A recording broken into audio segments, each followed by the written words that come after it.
नमस्कार, मैं हूं आशीष कुमार सिंह। आप देख रहे होंगे बांग्लादेश में किस तरीके से क्रांति के नाम पर हिंसा का तांडव किया जा रहा है।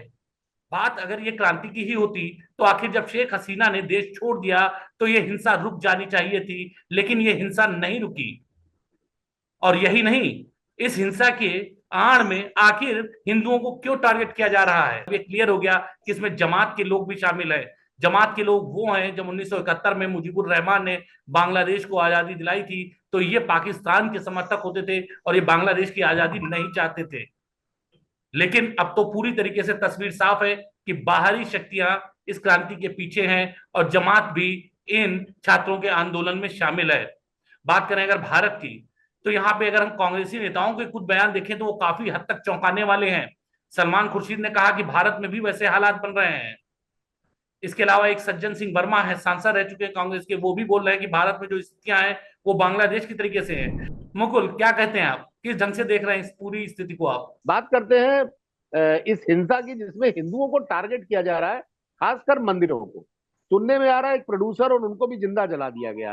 तो जाहिर बात है हिंसा कहीं के लिए भी अच्छी नहीं होती। लेकिन जो खुशियां मना रहे हैं इंडिया में, उसके बारे में ये कहा जाएगा, देखो, जब यहाँ पे पक्ष विपक्ष दोनों है तो कुछ ऐसे लोग होते हैं जो इस चीज को बढ़ावा करते हैं। उसके पीछे वजह हैं।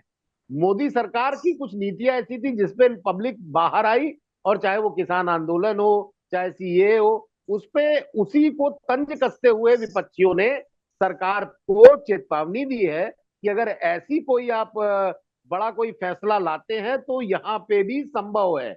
आप संतोष, आप ये देख रहे होंगे कि अगर बांग्लादेश की अगर हम बात करें तो किस तरीके से सारा झगड़ा मुसलमानों के बीच में है। एक खालिदा जिया है जो जेल में बंद है, वो बाहर आना चाहती थी, उनकी पार्टी से लगातार विपक्षी पार्टी के प्रमुख। इसके अलावा हुसैन भी बनना चाहते थे, छात्रों का आंदोलन है। एक तरीके से मुसलमान ही मुसलमान को हटाना चाहता है, मुसलमान ही सत्ता हासिल करना चाहता है, मुसलमान ही फोर्स है, मुसलमान ही आपस में लड़ रहे हैं। लेकिन इस बीच में आखिर ये हिंदू क्यों बीच में आ जाते हैं जिनको ये चुन चुन कर टारगेट कर रहे हैं। और ये भारत के नेता जो खुद रह तो भारत में रहे लेकिन उनका अपने देश के प्रति ऐसा भाव है कि यहाँ पे भी ऐसा ही हो जाना चाहिए। आशीष, पूरे पूरी दुनिया में हिंदू जो है साफ टारगेट है। ठीक है। हमारी सीमाएं अफगानिस्तान तक थी ना। अब हम सिमट करके इधर मणिपुर आ गए, इस तरफ आ गए, कश्मीर की तरफ आ गए, जिसमें भी पीओके चला गया। हम साफ टारगेट हैं। पूरी दुनिया में जो भी चाहे हमें बना सकता है। हमारा कोई मुल्क तो है नहीं 57 कंट्री का या क्रिश्चियन कंट्री की तरह। अच्छा, प्लस हमारे जो देश में ही बैठे हुए लोग हैं, वो भी ये चाहते हैं कि उनको भी ये सूट करता है उनकी पॉलिटिक्स को। उनकी पॉलिटिक्स जानते हो किस चीज पे बेस है कि भाई ये हमारे हाथ से जाना नहीं चाहिए। इसका एक तुम उदाहरण देख लो। जो ब्रिटेन था, फ्रांस था, बड़े लिबरल थे ना ये बहुत लिबरल थे। उनके यहाँ देखो क्या कंडीशन है। पूरी दुनिया में कहीं भी अमेरिका ने कहीं भी कोई छोड़ा नहीं जहां युद्ध की स्थिति ना हो। चाहे वो यूक्रेन रसिया हो, मिडिल ईस्ट में हो, या इसराइल और फिलिस्तीन हो। जहां भी कोई चीज जो होता है, आदमी कहता है हाँ ठीक है दुनिया में जो हो रहा है। लेकिन अब अगर ऐसे ही रोज सर उठाते रहेंगे लोग, ये नेता, और रोज ये होता रहेगा कि कल हमारे कंट्री में भी हो सकता है, हमारे भी कंट्री में हो सकता है, तो ये तो एक थ्रेटनिंग है यार। थ्रेटनिंग है। इसके लिए एक छोटे मोटे इनको इंतजाम करने चाहिए कि इस तरह के लोगों के शब्दों पर लगाम लगाने के लिए इनके साथ सख्ती से निपटा जाना चाहिए। इनको बोलने की आजादी नहीं है। ये फ्रीडम ऑफ स्पीच नहीं है। ये राजद्रोह है। इसको कुचल देना चाहिए ब्रूटली।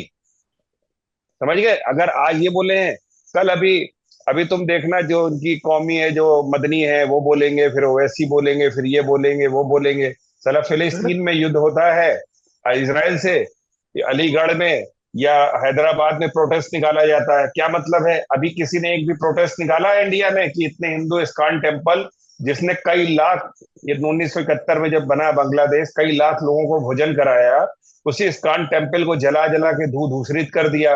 कोई बोलने वाला है ना? कोई नहीं बोलने। तो ये हम जो डरते थे कि हम यहाँ पे अगर हम दमनकारी रूप अख्तियार करेंगे तो पूरी दुनिया हमें उंगली दिखाएगी, कोई दुनिया में किसी को उंगली दिखाने वाला नहीं। सबकी तरफ चार उंगलियां ऑलरेडी उठी हुई हैं। लेकिन यहाँ पे बात आती है कि ये जो शंकराचार्य हैं, भारत के मूर्धन है, जितने बड़े बड़े कथावाचक हैं, इन लोगों के मुंह में फेविकोल जम जाता है। देखिए, देखो आशीष, इस तरह की घटनाएं और इस तरह की जो होती है विश्व में कई बार ऐसा रिपीट हो चुका है। भारत को इससे सतर्क रहना पड़ेगा। जो अभी संतोष ने ये बात बोली कि ऐसे लोगों पे लगाम लगानी पड़ेगी, तो ये जब देश में बोलने की आजादी है, और खासकर अगर कोई ये कहता है कि सरकार के खिलाफ विद्रोह करेंगे, तो जाहिर बात है मामला बनता है। अब उसमें केंद्र सरकार और गृह मंत्रालय को सोचना है कि ऐसे नेताओं के खिलाफ क्या कार्रवाई की जाए, और अगर वो कार्रवाई करते हैं तो वही तबका इनके साथ खड़ा रहेगा। फिर बात आती है कि ऐसी चीजों को तूल न पकड़ाया जाए, केंद्र सरकार ये भी सोचेगी। तो कई चीजों पे केंद्र सरकार को अपने स्टेप बैक करने पड़ते हैं, खासकर बड़े लीडर्स के इस तरह के मुकुल, मैं आपको थोड़ा सा पीछे ले जाना चाहूंगा, याद दिलाऊंगा कि राहुल गांधी के भाषण को याद दिलाना चाहूंगा, किस तरीके से उन्होंने संसद में कहा था कि प्रधानमंत्री आपको डंडे पड़ेंगे, ये देश जो है आने वाले समय में आग के ढेर पर बैठा हुआ है, ये देश जलेगा। उसके बाद में जब ऐसी बांग्लादेश में परिस्थितियां हैं, उन्हीं की पार्टी के जो विदेश मंत्री रहे हैं सलमान खुर्शीद है, उनका ये बयान आ रहा है, ये ब्यूरोक्रेट रहे हैं मणिशंकर अय्यर, उनका बयान आ रहा है, सज्जन सिंह वर्मा का बयान आ रहा है। तो एक हाथ में तो ये लेकर संविधान की किताब ऐसे टहला करते हैं, लेकिन इनको सत्ता पाने की इतनी छटपटाहट है कि अगर कहीं पे भी अराजकता का माहौल होता है तो यहाँ उठाकर दुआ मांगने लगते हैं कि काश भारत में भी ऐसा हो जाए और सत्ता हमें मिल जाए। तो ये जो कांग्रेस का स्टैंड है, आखिर कांग्रेस ऐसी अराजकता की कल्पना भारत के लिए क्यों करती है? वो इसी देश की पार्टी है। जब देश के प्रधानमंत्री किसी की मां के लिए कांग्रेस की विधवा बोल सकते हैं, तो ये तो बड़ी छोटी चीज है। उनको भी सोचना चाहिए कि सभ्यता कहां तक रहती है। और जब आपकी मां ये के तो लिए कोई देखिए बोलेगा पर्सनल तो मामला हो कुछ गया हो सकता है। मुकुल, ये पर्सनल पर्सनल मामला हो नहीं गया, होता ये है ना। राष्ट्र से रिलेटेड राजनीति मामला में, नहीं है कि आप राजनीति राष्ट्र में को नहीं बर्बाद अगर कर आप सकते। नहीं सामाजिक नहीं, मैं जीवन भी में हैं, टोकूंगा। आप मौत का आप सौदागर सार्वजनिक ठीक था, खून आप की दलाली सार्वजनिक ठीक थी। आप मौत का सार्वजनिक जीवन में सौदागर है और तो खून दोनों की पक्ष एक दलाली। दूसरे के ऊपर, आप दोनों नहीं नहीं, दोनों मौत का सार्वजनिक जीवन मुकुल में जी है, आप गलत आ रहे हैं। दोनों एक दूसरे मैं के कह रहा हूँ ऊपर मौत का टिप्पणी करते हैं। सौदागर और दूध और खून की दलाली शब्द अच्छे थे। तो वो जो वो जो संसदीय दोनों भाषा है। दोनों दोनों एक दूसरे के ऊपर बात आती है, शुरुआत कौन करता है, शुरुआत कहां से होती है, कौन ज्यादा हमलावर रहता है, कौन शुरुआत सत्ता हुई में थी है, किसके पास शुरुआत हुई पावर है, थी कौन खून की किसको जेल भेज सकता शुरुआत है। हुई थी कि मौत का सौदागर अहमदाबाद से। हाँ, तो मौत का सौदागर उस वक्त क्यों नहीं कार्रवाई की गई? अगर वो बात वहीं पे ये है, ये पटाखे देखिए इस ये पे निकलते बात सोनिया गांधी ये को, टॉपिक कुछ भटक नहीं रहा है। करते। ये भटक टॉपिक रहा है। भटक रहा है, टॉपिक पे बात करो। ये बात है ये टॉपिक पे तालिबान ये की, हम दो रहो। ये भाइयों में बांग्लादेश आपस हो, में झगड़ा है। टॉपिक बांग्लादेश पे कोई भी कुछ बोलेगा, बांग्लादेश पे कोई भी कुछ अगर विपक्ष के लोग बोलेंगे तो सरकार को सुनना पड़ेगा। और अगर सरकार इसको समझती है कि ये देश विरोधी उसमें आता है, तो उनको तत्काल प्रभाव से ये सरकार की निकम्मापन है जो उनको जेल नहीं भेज रही। लेकिन सवाल ये उठता है कि आप इसी देश में रहते हैं और आप इसी देश की राजनीति करते हैं, उसके बाद में आप अपने देश को अराजकता की उसमें आग में झोंक देना चाहते हैं, और आप सिर्फ सत्ता पाने के लिए महज अगर इस तरीके से बयान देते हैं, तो क्या आपकी देश के प्रति कोई जवाबदेही नहीं है? सत्ता किसके पास है? सत्ता पे कौन बैठा और सत्ता कैसे मिल जाएगी जवाब अगले 4 साल तक? अरे अराजकता के माध्यम आशीष, से आप उसका समर्थन कर रहे हैं, आप प्रवोक कर रहे हैं भारतीय पब्लिक अराजकता। को। तो उठा देखो के बंद करिए, आशीष, आप क्यों नहीं बंद कर रहे हैं? बंद क्यों नहीं कर रहे हैं? अभी भारत में ही बैठकर भारत की बर्बादी का सपना जो देखने वाले हैं, इस बात पर मैं आपको याद दिलाना चाहूंगा, जनरल विपिन रावत से जब सवाल पूछा गया था कि आपको किस तरफ से खतरा है, क्या दो तरफ से खतरा है, चीन और पाकिस्तान की तरफ से, तो उन्होंने साफ बोला था कि हमको दो तरफ से नहीं, हमको ढाई तरफ से खतरा है। तब लोगों को, पत्रकारों को समझ में नहीं आया कि भाई ये ढाई तरफ से क्या खतरा है, तो उन्होंने आधा % खतरा अपने देश में बैठे हुए लोगों से है। और जिस तरीके से हम माहौल अड़ोस पड़ोस का देख रहे हैं, और जिस तरीके से देश के ही जिम्मेदार नेताओं को देख रहे हैं, जो कभी विदेश मंत्री रहा, जो कभी ब्यूरोक्रेट रहा, और जो लीडर ऑफ अपोजिशन है, अगर उनके भाषणों को देख रहे हैं, तो कहीं ना कहीं वाकई में विपिन रावत की बात तो सच साबित हो रही है कि आधा खतरा तो आधा % तुमको अपने देश से है। बिल्कुल ठीक बात है, इसमें तो मैं बिल्कुल सहमत हूं। लेकिन खतरा भारत को तब तक नहीं होगा जब तक यहाँ पे अगर एक स्वस्थ और एक मजबूत सरकार है, जिसको आगे कोई ऐसा कोई निर्णय ना ले जिससे भारत में दो फाड़ हो जाए, अराजकता का माहौल रहे। तब तक भारत सुरक्षित है। ये सरकार को सोचना पड़ेगा कि वो कौन सा ऐसा निर्णय लेती है, और समय पे लेती है, कि अगर गलत समय पे लेती है कि इतना ज्यादा वैसे ही बॉर्डर असुरक्षित है। और बताते हैं कि बांग्लादेश के जो बॉर्डर हमारी इंडिया का सीमा है उसमें भी इन्फिल्ट्रेशन हो रहा है, और उसको बीएसएफ रोक रही है। लेकिन खुदा ना खास्ता अगर इंडिया में ऐसा शुरू हो जाए तो फिर भगवानी मालिक है, फिर आप हम सब असुरक्षित हो जाएंगे। लेकिन ऐसा होना नहीं चाहिए। दिल्ली बैठक हुई थी तो ऐसा लगा था कि हाँ सब दल एक साथ में हैं, लेकिन उसके बाद उठते ही जिस तरीके से उद्धव ठाकरे का बयान आ गया, संजय राउत का बयान आ गया, बाद में इन लोगों का बयान आ गया, तो उससे साफ ही लगा कि सर्वदलीय जो बैठक हुई थी, बस उस बैठक के बाद में ही सब अपनी अपनी राजनीति को सेकने लगे थे। रोज वो बताते हैं 71 में हमने बना दिया, हमने 71 में बना दिया, बांग्लादेश बना दिया, देश का किसी देश को तोड़ दिया। अच्छा, क्या ये नैतिक है कि किसी देश को आप तोड़ दें?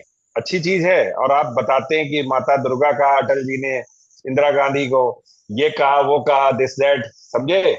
अब केवल ये करना है कि उनको अपनी शक्ति दिखानी है। शक्ति ऐसी दिखाए कि शक्ति दिखे, दिखे।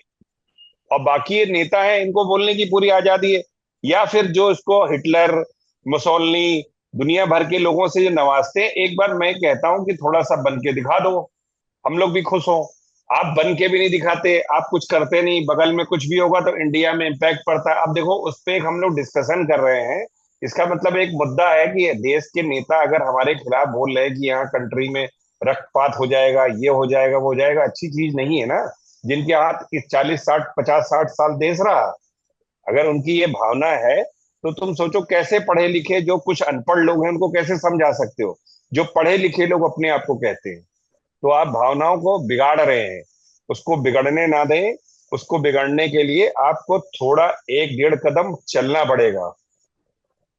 जो खैर, 60 साल राज किए, अगर उनकी भावना ये है, तो आपको थोड़ा आगे चलना पड़ेगा बताने के लिए कि नहीं, आप गलत जा रहे हैं और आपकी दिशा को हम ठीक कर देंगे। और पूरी दुनिया में यही चल रहा है। हालांकि मुझे यहां तक ये लगता है कि राष्ट्रीय सुरक्षा से जुड़े मसलों पर भारत में राजनीति नहीं होनी चाहिए, और राष्ट्रीय सुरक्षा से जुड़े जो भी मुद्दे होने चाहिए उसमें सबको लगभग एक ही राय रखनी चाहिए। और अगर अभिव्यक्ति की स्वतंत्रता के नाम पर अगर कोई अपने ही देश की बर्बादी की बात करता है या अपनी राय देता है, तो ऐसे लोगों पर सख्त कदम जरूर उठाना चाहिए, जिससे ये एक संदेश जा सके कि आप अभिव्यक्ति की स्वतंत्रता के नाम पर सब कुछ बोलने के लिए आजाद नहीं छोड़े जा सकते हैं। भाई, चर्चा में धन्यवाद। चर्चा में भाग लेने के लिए धन्यवाद। मुकुल जी आपका धन्यवाद, संतोष जी आपका बहुत बहुत धन्यवाद। धन्यवाद।